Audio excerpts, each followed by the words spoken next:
And we're back to all serious mode in the Pacific Championship Series as MFT is going to face off on Impunity to see who actually can secure that 7th slot in our playoff bracket. A big thank you to our sponsors, our organizers, Riot Games, Carry Live, and Garena, and of course for CTBC for always being by our side. In we go into the matchup. Of course, it's perhaps not the biggest of stakes, but both of these teams are currently sitting at 5 wins, and I believe the 7th seed does get to play a little bit later, so I think the biggest difference is, just that extra day to watch how the meta develops on 12.14. And in addition, it can really spell out a different matchup as well, right? If we go by seeding, the expected matchup would, if you're the 7th seed, would be to play the 6th seed. And that would almost certainly be Beyond Gaming unless if some things change up. And that means you could potentially find yourself playing against CFO for an 8th seed because of if things go sort of as expected, CFO take a loss, and then Frank Esports managed to somehow surprise and get to tiebreaks and win out the tiebreak.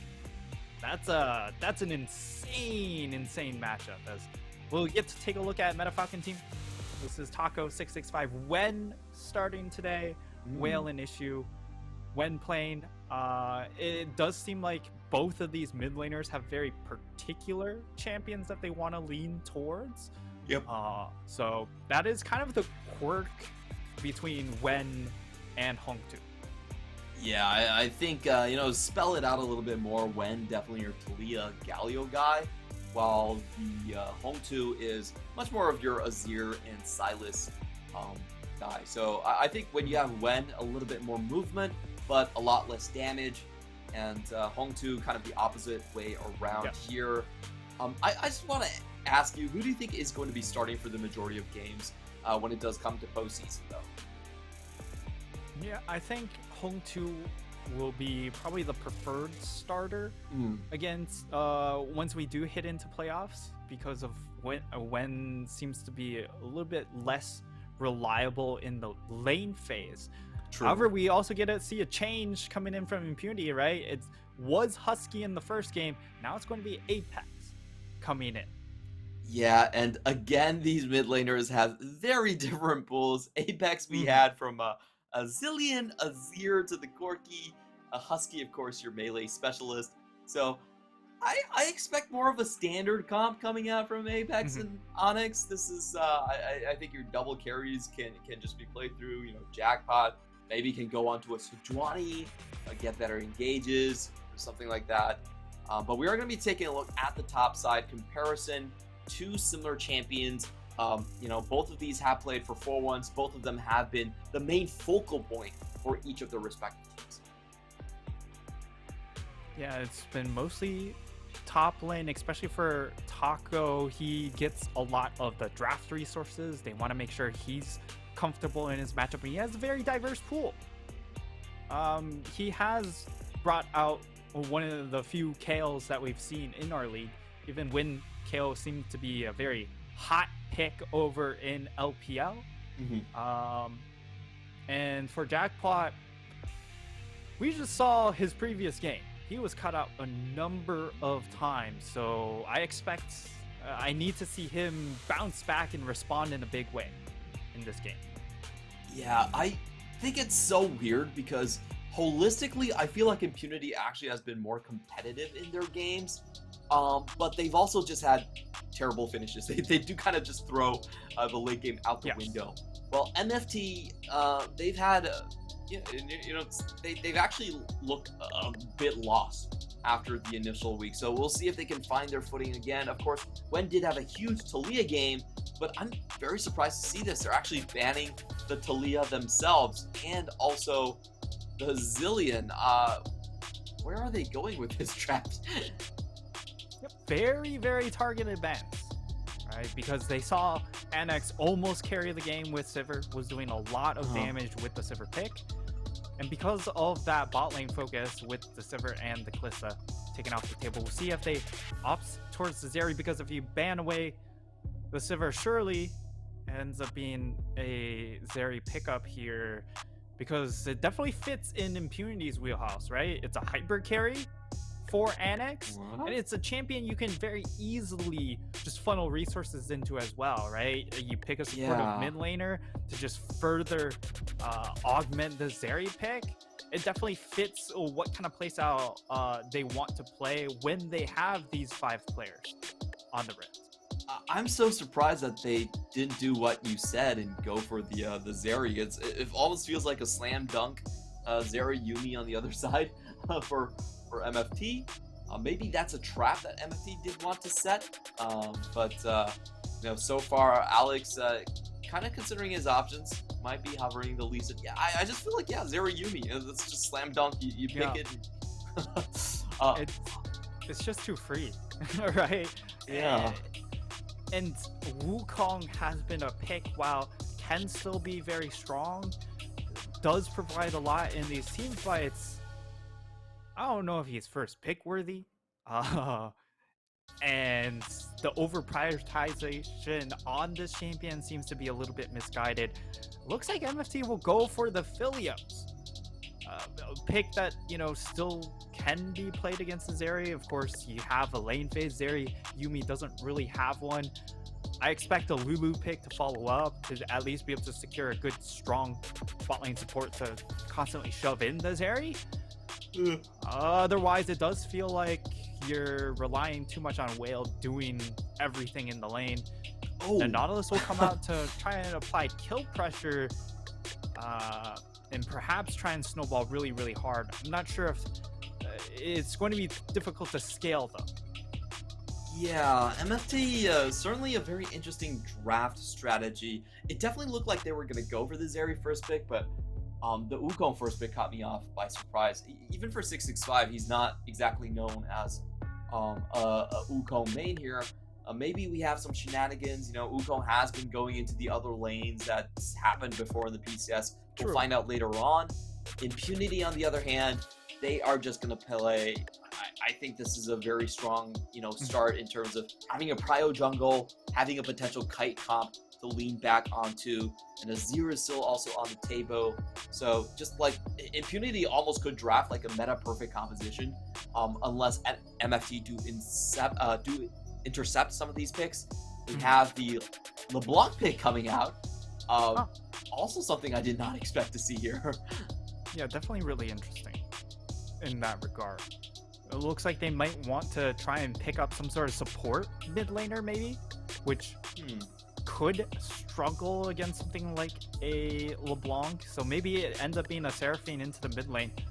So for the side of MFT, they go ahead, ban away the Swain. I feel like MFT want to try and maybe bait out a Gnar.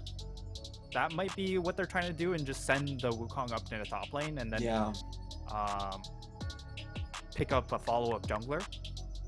And it looks like we're looking at 4 mid lane bans, perhaps. So these bans they're leaning towards Apex going Ahri here.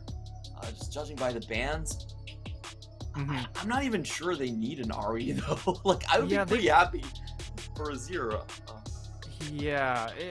Azir definitely would be fine in this spot, but I think it's mostly about denying when his comfort champion, because of those champions, he's very much more comfortable on these more facilitating champs like the Ahri, like the Lissandra, where he can be more of an initiator rather than a big damage dealer. So maybe he just goes for the Galio. Okay. Vex is picked up. So typically we've seen the Vex actually push back in lane versus the Ahri. It's definitely the initiator that you were talking about, but one that's not particularly strong in the early laning phase. Meanwhile, for MFT, they have to reveal their cards right here. They didn't get the Gnar bait, so I think Wukong might still have to go to jungle. Blind pick Gwen, strong pick for sure, and they have themselves a very good late game composition. Impunity now have to decide on their top laner. Now, Jack's definitely going to be open here. See if they want to take it for Jackbot. Jax is fine. They could also look for something like a Kale, I think, because this comp from MFT really is about just trying to kill the Zeri. So if you throw in a Kale ultimate, that would be a huge deterrent to just also keep Annex alive. But it will be a Fiora pick instead. So Jackpot getting the Fiora. This is, of course, a lot of eggs into his basket whenever you do see a Fiora pick come on the Rift. And for MFT, it's very much about dive. With the Vex, Wukong, and, or not just and, it's Gwen and Nautilus. So it's a pretty much a 4-man dive squad trying to find the Zeri Yuumi combination dead in the grave. If they hit the back line, they can instantly blow that up for sure. I see the combo working out for them. Impunity on the flip side, I would say leaning a little bit more towards the 4-1 type of composition. They've got good tempo here with the Trundle and the Azir. How do you see them actually piloting this comp? What this composition does have on the side of Impunity is a lot of mobility, right? You have a Fiora, you have your carries are incredibly mobile in the Ahri Zeri, so it's going to be very difficult to actually nail them down, which plays into their favor.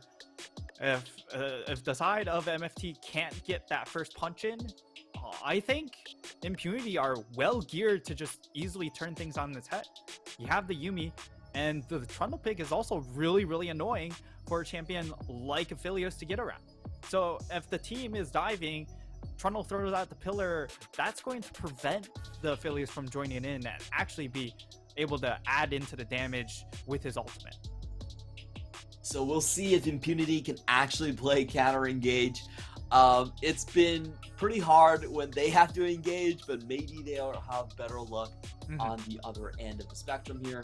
MFT, I feel like this is a comp that suits them quite well. It's still the same concept as basically a rundown composition, but it also is packed with a lot of late game damage here. So I think MFT definitely are more comfortable. They're in their element with this one.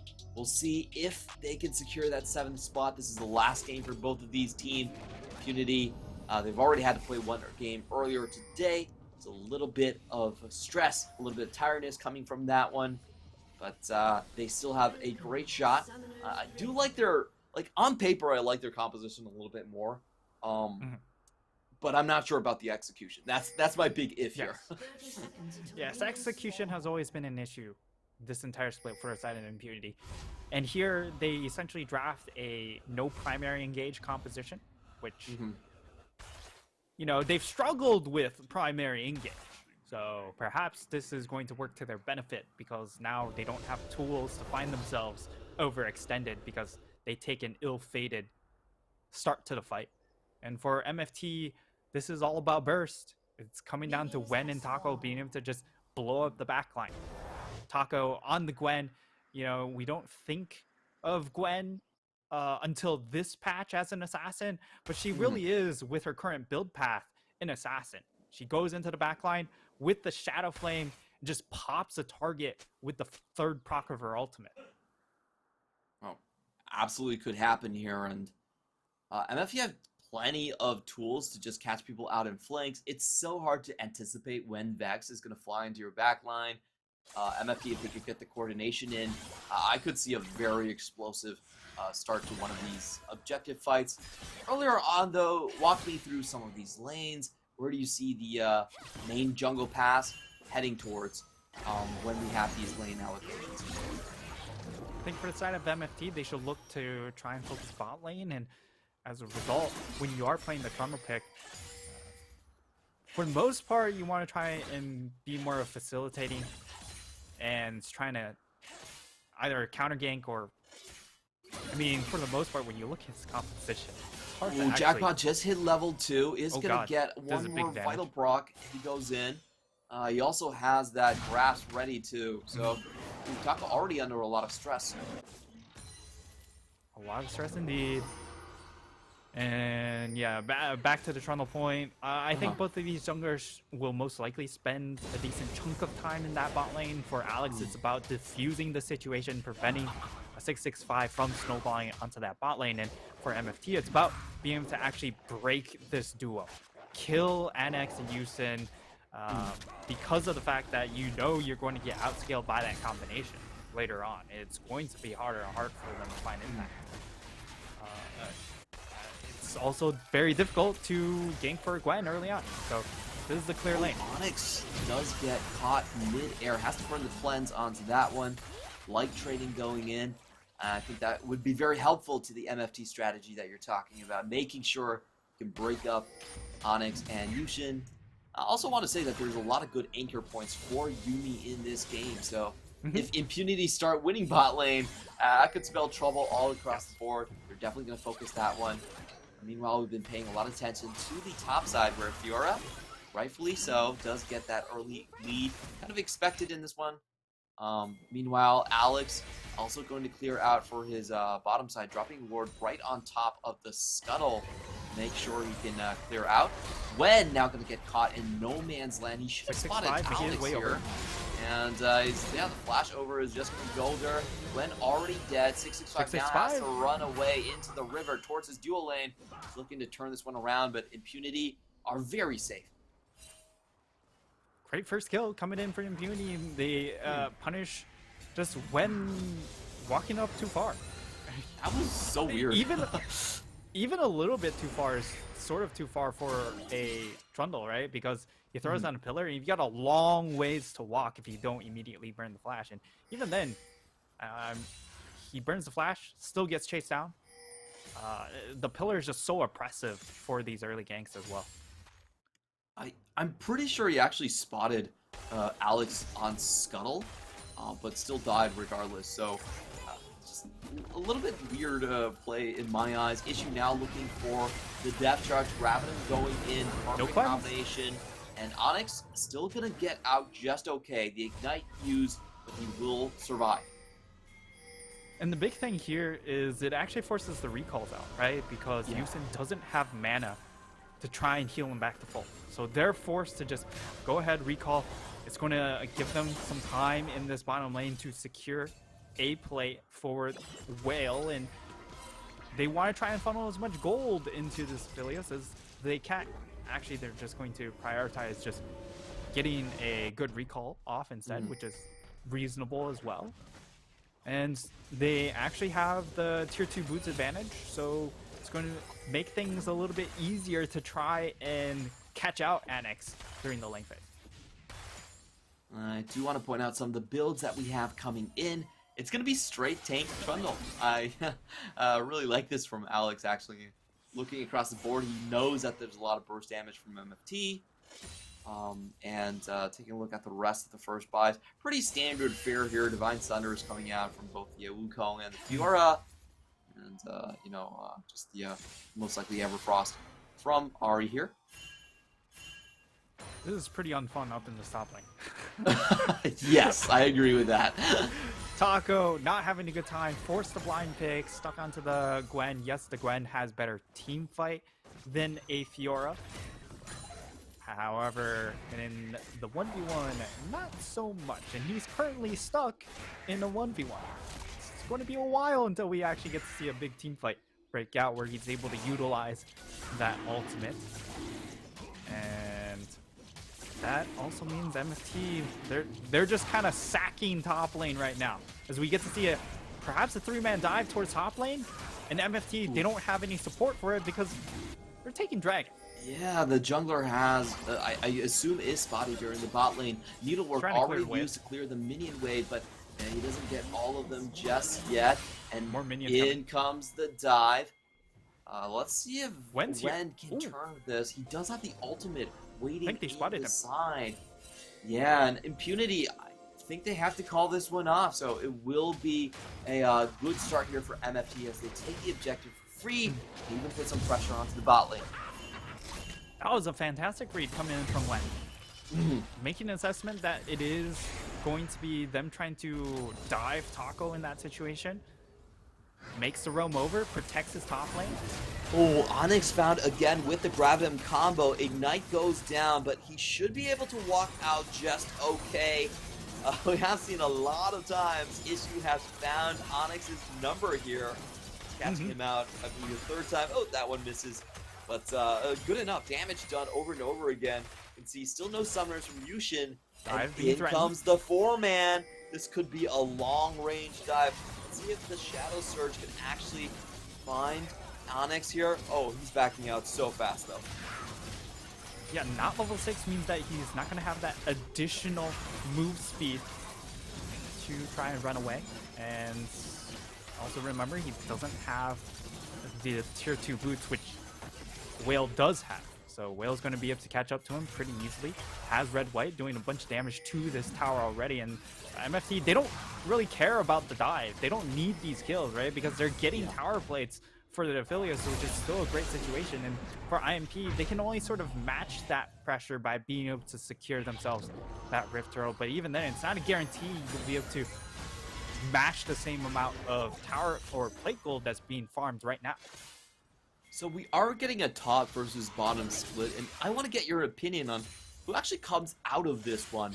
You have Jackpot being pretty far ahead, already 20 CS up over Taco. Yep. But on the other hand, Whale getting 3 turret plates, plus the CS lead there in the bot side as well. I would, for MFT, it's really important for them to get this Aphelios ahead. So it's much more critical for them to get that lead. And for IMP, Jackpot was going to get a lead regardless. Even if you throw down a lot of pressure onto him, eventually he is going to get to that break point as Fiora against the Gwen. And they will match with the plate gold, but I'm surprised they don't try and just crush top lane and snowball Jackpot out of control with a Rift Herald in top side. Yeah, that was surprising to me as well. They're actually trying to balance out the bottom side here. Yep. Some nifty plays by Issue. I just want to point that out, that he was body blocking the burst fires against the tower, preventing the extra play from going down, and also forcing a couple tower shots on Onyx. Always nice to see some cheeky plays like that when happening in the bot lane. But I agree. I feel like, you know, MFT definitely need that Aphelios to be farther ahead. I think they're fine if Gwen is somewhat behind, so they're willing to play with this setup.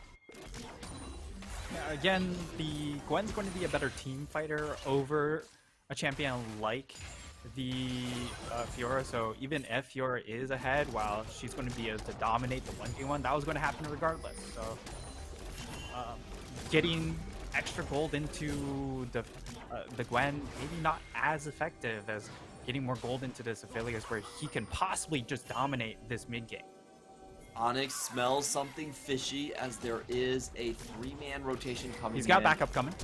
MFT just trying to play this all the way. Oh, the anticipation doesn't work out, and Onyx is able to re-engage. Now 65 is caught in a bad position. He has to go through the tower. Final chapter does go through. Turn. Wukong already locked down. Grapple is going to be there. Whale is hit up. And the ultimate back!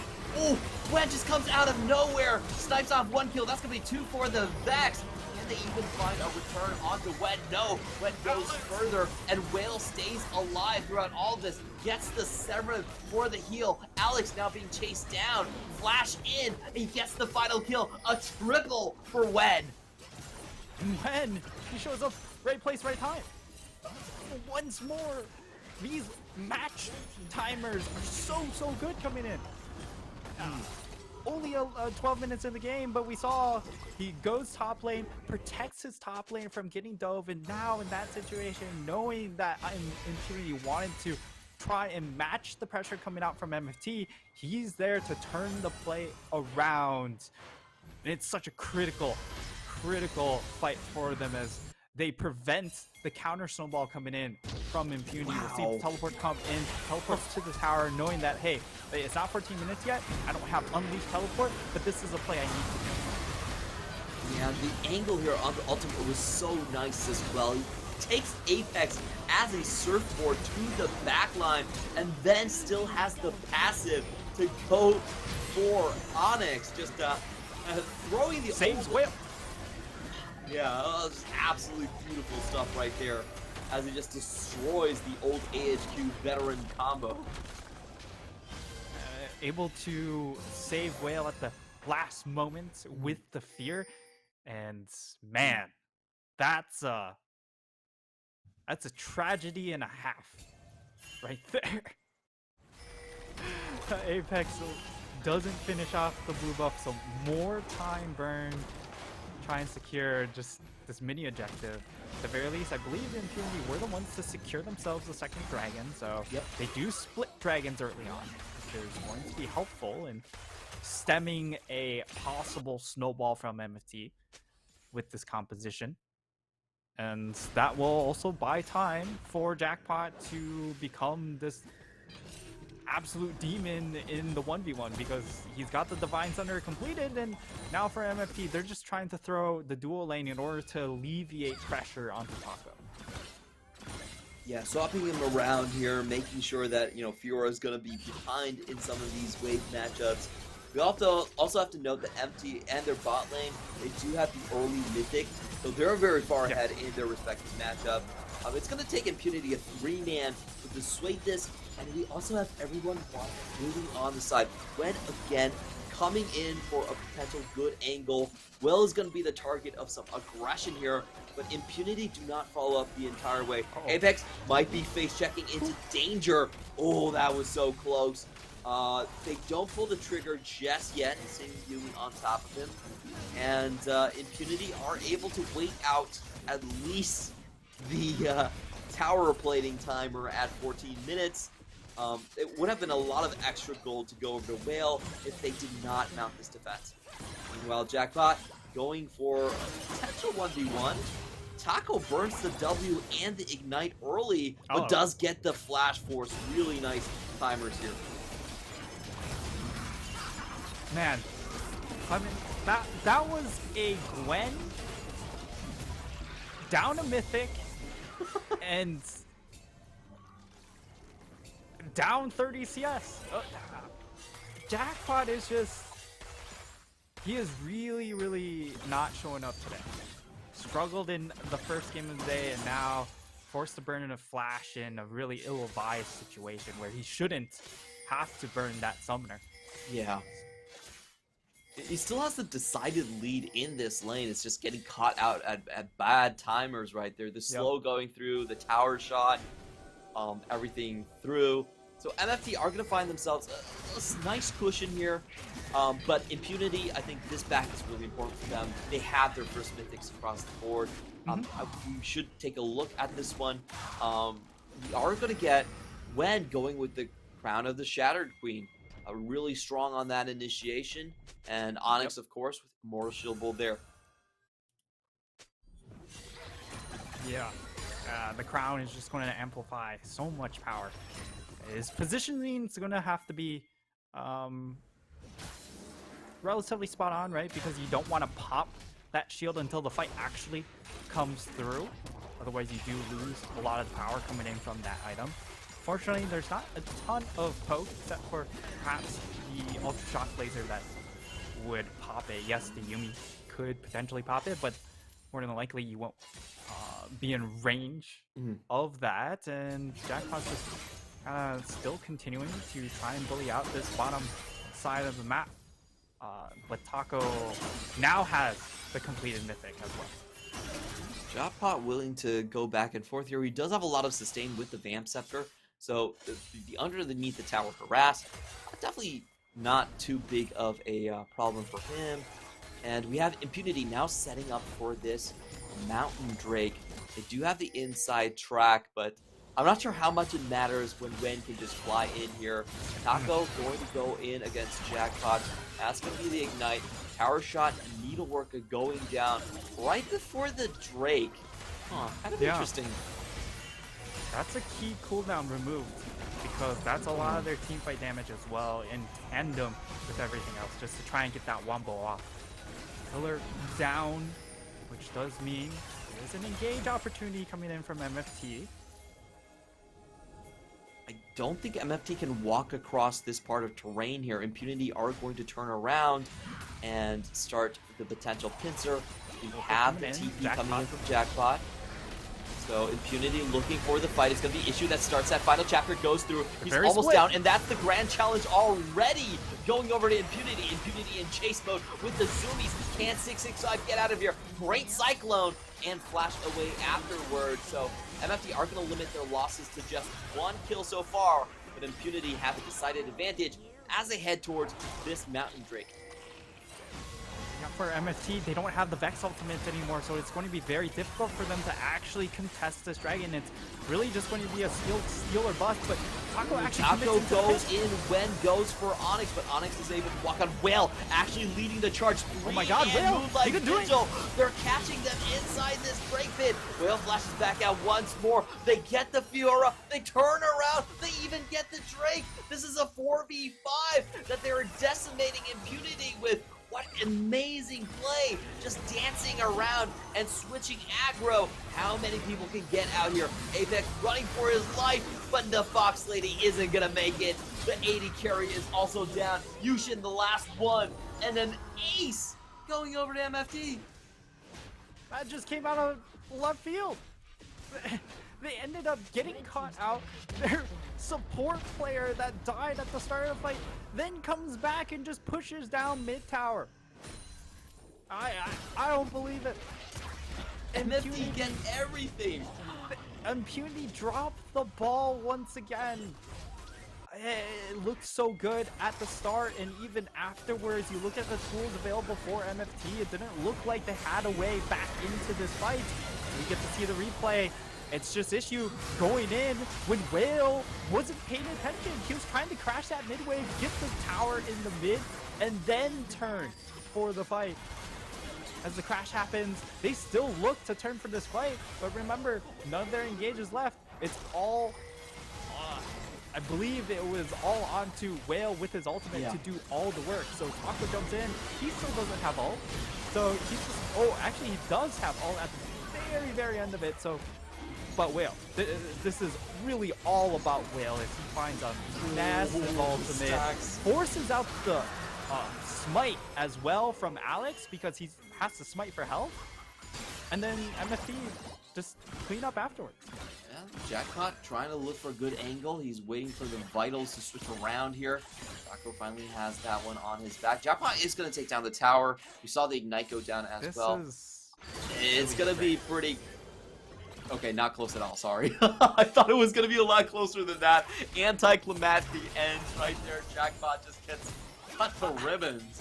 I don't know if Jackpot understood Fiora mechanics there, because he should have walked further away to actually reset the fight. I was waiting for that as well. I was like, I but think he never walked out of range. I think he was afraid that Taco would just TP out. But you can't get the vital switch until you actually do walk out of range, and that was the only way to flip that situation over. And he just, this is not a good day for Mr. Jackpot. Has not been. I He's think going this bankrupt. is his debut on Fiora as well. So I'm not sure we're gonna see this pick all that much in the coming games afterwards. To take stock of the situation, MFT after the ace now at a 5,000 gold lead. They also just took down the bottom lane tower for Gwen alone. Loads of gold across the entire board here. And they're in one-shot territory. If Gwen starts the fight, I don't think Impunity have anything to say about it.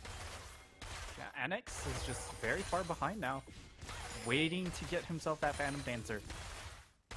And when you look at how Impunity tried to play things out, they tried to stabilize bot lane. This could have been a much faster spike for Jackpot if he was able to get that Rift Turtle up top side, but they choose to try and invest it into Annex, bring him back into the game. They're going to try and split the map up by clearing out vision around this Baron buff, maybe draw attention toward this Baron, and it actually does. 4 members or 5 members drifting towards the top half of the map. As they look to pull attention towards the Baron buff, it's actually successful. Gonna give Jackpot a lot of time to just catch up on farm here. Oh, he's not actually gonna try to push this all that much. But as you said, does give Impunity some breather, catch up. Most importantly, they do need that farm onto Onyx. That is looking pretty bad for his damage. And if we look at the gold charts, all 3 carries coming in from MFT further ahead of their counterparts. The jungler as well, also very comfortable in the lead. Alex, he is on a tanky build. I'm not sure about this face jack. Buck's very close to the edge. Issue, doesn't land the dredge line. Always helps to dodge out in some of these skill shots when you have a Yuumi with the extra move speed, and Jackpot just trying to finish this tower. It's going to take a lot of damage for this, and we also see the Shadow Surge just being used. Leaping down, Mistral Bolt will miss. Flash burn from Jackpot though, and a fight on the other side as they open up. 665 and Issue. Neither of them one goes down though, and Taco finds the backline, already forcing the summer away from Onyx. Will once again in the front line. He's an AD carry, but he doesn't mind playing in the Vanguard here. Ren now in the back, does have his passive. Let's see if he can get the fear up. Actually misses everything, but it's enough to cut off. The bot lane is now down, and Impunity once again in tatters. I mean, Impunity just, they're dropping the ball. I don't even know if they're dropping it. I think they're just giving it away. They're passing the ball almost at this point. They're just putting the ball on the court and just saying, hey, take it. We don't want it. They're not, it's just, there's so many mistakes coming out from Impunity that MFT, they're just taking advantage of the mistakes. They aren't over forcing the play, right? As even here, like 665 gets taken down quite low. But they've all kind of funneled themselves into that small area that Taco comes in and forces a ton of chaos. Wen comes in, and yes, he misses the fear, but it forces Annex to walk up, split himself away from the tower, and that nets himself them 2 kills for Whale, and now Whale out to a 3-0-4 scoreline. Absolutely massive this game, but even more massive is, of course, the impact of Wen on this bank. I want to say those TPs should be visible, but he's picking great times here. He's going in onto Alex. His TPs have just been so stealthy that he's been able to make Impunity forget about them. Like, you can't actually see those, but because of the split focus, you know, I think Wen has been a master at these teleports. He's been so absolutely pushing here. Now MFT feel confident enough to go for the Baron. They're only up 4,000 gold. Impunity could still impact this. Now we have Whale going in. Final chapter lands across multiple members though. They can't finish him off. Go down to Issue. Let's see if Impunity want to chase. Apex goes in. Lots of damage across the board, but no charm coming out. Yeah, and the side of MFT, they can't push the Issue further because they don't have the ultimate onto Wen. So it's just a bit of a mistime fight coming in for MFT as they try and force a fight around the barrier by baiting things out.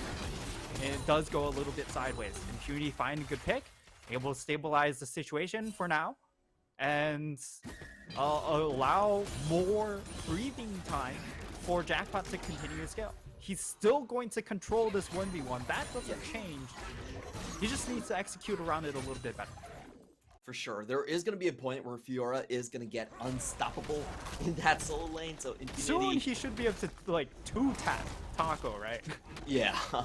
Given Taco's build here, I think it would be rather easy later on when we go to the 3rd item. It should be a decided win on his part. But that was a weird situation where I felt like MFT overforced. They forced themselves to walk all the way from Baron Pit up the ramp. Very telegraphed, very easy for Impunity to just deny there. Definitely them overplaying their hand in that moment. And Impunity, they're very willing to just accept that gift. And now they have the Hull Breaker completed by Jackpot. Ooh. So for sure he wins in the side lane, right? I'd be very surprised if he actually gets taken down here. Yeah. So and now Apex actually speccing into the smite. here, knowing that Baron is going to be the next objective that MFT want to force because of the fact that, hey, they need to somehow draw away Jackpot. Oh, Issue goes forward, but actually gets hit by the charm and the final chapter. Also with the Ultra Shock Laser, Will takes a bit of damage. Actually not punished as much as I would have expected right there. A bit of a half-hearted engage coming in from Impunity onto that one. And MFT afterwards should be able to come back onto the map with a slight lead. Jackpot, as we were mentioning, now with the sustain, with the Hull Breaker, he finally should be able to have his way in this match. As long as he doesn't tank too many tower shots or tank too many skills while he's trying to take tower, it should be completely fine. And that's why Impunity don't overcommit to that fight in that instance when they possibly had the catch up. If they screw that one up, it's going to be Baron buff going into the hands of MFT, and that really kills any momentum that Jackpot can have in a side lane, as he has to deal then with the extra Baron empowered minion. So I think their response was a well understandable one. Just allow Jackpot to continue doing his thing. And now he's going to go for a recall, as it looks like everyone's going to sort of set up for this dragon, which is coming up in 20 seconds.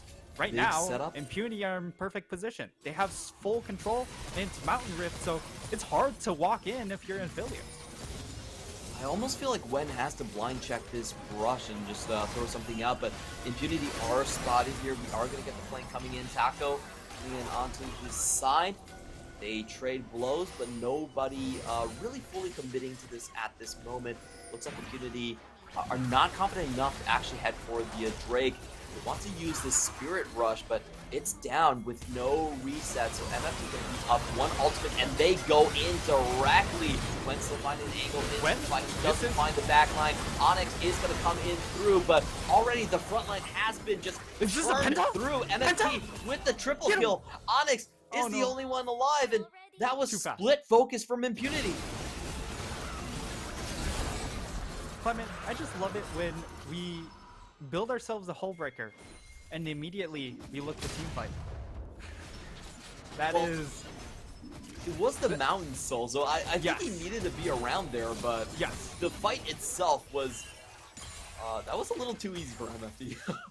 Yeah, the issue was sort of just speccing into Hull Breaker for when you knew that at some point you were going to have to contest this Dragon Soul, and doesn't have the soft watch for that fight, or if he did, wasn't able to use it, and he just gets bursted out. This has been an absolute tragedy of a day for the top laner of Impunity. Jackpot just not coming up sevens at all. It's a lot of duds. Soul and Baron going over to MFT. We'll watch this play again. It started with Apex having to run away with the Spirit Rush, and you can see here MFT just wait out the ultimate to go back in. And I have my eyes on Jackpot. Needlework, Ignite, okay, good. And that's the fight. Nah. Yep. So much invested in just trying to create space with this Fiora Yuumi combination. Really doesn't come to fruition in that moment, and Whale just so far ahead. As long as he's left untouched, he will be able to clean up the fight. And as you saw there, with the damage chart, Taco with these items does so much damage with that Shadow Flame. It did 0 damage. It didn't even matter.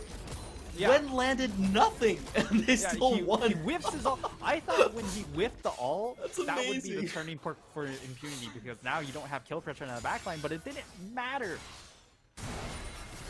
Gwen is in such a strange position. Front to back too strong on the side of the MFT. They're looking to close this one out. It's just a 4-man walk-in at this point. And Impunity, they don't have anyone that can actually withstand the burst anymore. Yep. They have to keep their distance. Apex trying to get a catch here. 665 could be absolutely fine with it. And the siege goes on. Impunity now down 8,000 gold. How are they going to find themselves back into this one? What are their miracle situations? The issue is they don't have a lot of wave clear with this 4-man squad trying to stave away the Baron buff, right? And that means it's going to be, at some point, Jackpot will probably have to pull the trigger to recall back towards his team. In comes the engage. Final chapter goes through. Issue actually has to flash out immediately. A bit of a fun engage there. And both sides do call it quits. Still a little bit of damage done to the tower, but probably not the engage that Issue was looking for. Yeah. Straight onto the Trundle with Yumi. Yeah, that target's a bit sus.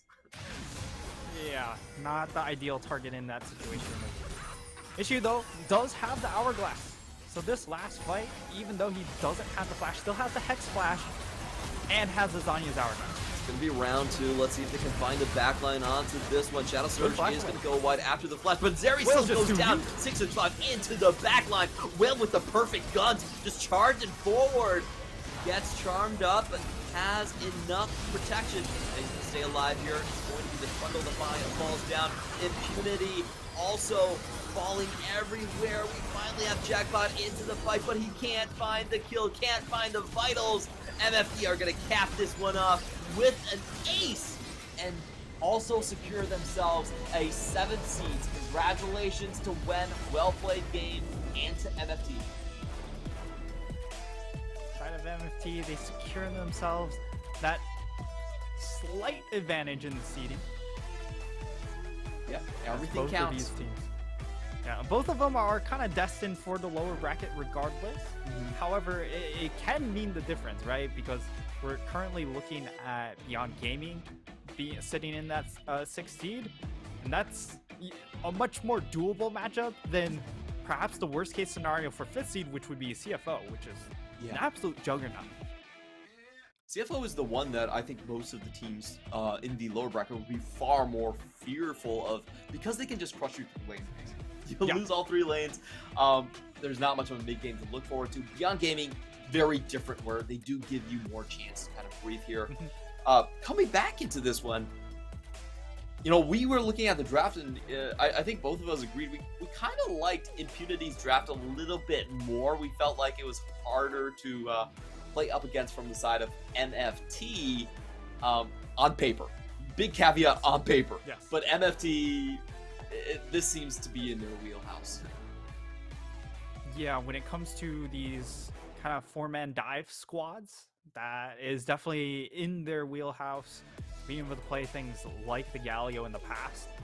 Here it ends up being the Vex, which is of course the new flavor added on, as Vex is a much more new champion. But the combination of that 4-man was just way too oppressive for the side of Impunity, and they couldn't figure out how to play the game around this Fiora. They didn't throw that early Rift Herald for it, which could have just, you know, doomed that top side much early on, and failed duels coming in from Jackpot also prevented him from snowballing out of control much sooner. He did have a very nice lead in the early laning phase. 20 plus CS without jungle interference. It was looking good for him, but he was stalled out so many times, burned his flash, lost the duel like you were mentioning. Looking at the draft again, I still feel like this Ahri didn't do enough for me in this draft. I felt like they were going for scaling side lanes, and the Ahri pick had nowhere to go to. It didn't really put much pressure early on, and when actually came out on the skirmishes. Right, and I don't necessarily think it's the Ahri's fault, rather than it was when matching the 2 big plays that Ahri tried to pull off, right? That top lane dive that they attempted but didn't actually pull the trigger on. When was there to dissuade that dive? And then in that bot lane, the dive or the turn play that they did actually pull the trigger on from the side of Impunity, when was there to just absolutely flip it on its head? And that was the big play that sent the Philios really snowballing out of control. And from that point on, Impunity couldn't find a way to actually slow down the Philios, that he was just constantly just a bigger and bigger threat. Yeah, I think the MVP has to go to Wen. That would be my guess. His ability to shadow Ahri throughout this entire game and come in at such unexpected angles was really what broke the game open for MFT. So great stuff on Wen. It's so weird because I think the biggest question here now going into the postseason is I'm not certain. I'm suddenly not so sure that Home2 is going to be the starter because Wen has had some terrific games on both the Talia and on the Vex now, back to back. Yeah, it really just boils down to how they want to approach the game, where Wen, of course, brings in a lot of that roam potential, whereas Home2, if you're looking at laning and you're looking at being with a team fight, he feels like he's a much better choice, or at least much higher floor. So we get to see the damage dealt. It's Whale doing majority of the damage. And it's going to be Whale actually taking the MVP. Yes, he was the big damage threat, but it felt like, again, very similar to the J-Team game that we had at the start of the day. It was really all lined up and set up as a bridge from that mid lane. For sure. I will say Will does get bonus points for the Drake fight where Wen actually did 0 damage. So I guess that does count into his favor. 5,500 gold in the end. 40% and damage. wow, very surprising. I feel like the Aphelios is a weird pick. You don't really expect the Aphelios coming out for MFT, but here we are actually foregoing the Sivir and the Zeri for this champion. Yeah, we thought them giving up the Zeri first pick was a bit of a blunder, but it ends up paying off massively as they're able to funnel their resources into Whale, get him to a point where he could carry, and it also culminated in that big dragon fight, right, where he just hits the 3-man Moonlight Vigil in the dragon pit and really changes the scope of the game. So congrats to MFT. They secured their 7th seed. Now we are going to the main course of the day. The next 2 matches are going to decide who's going to be our top team and who's going to get that extra bye in playoffs. We're going to start off with a banger in PSG versus CFO coming up right after these messages. And you know, I'm a rookie play-by-play, so I might have gone a little bit too early right there. We are gonna have a couple more seconds to go here, and production told me to break, so totally my fault. See you later, guys.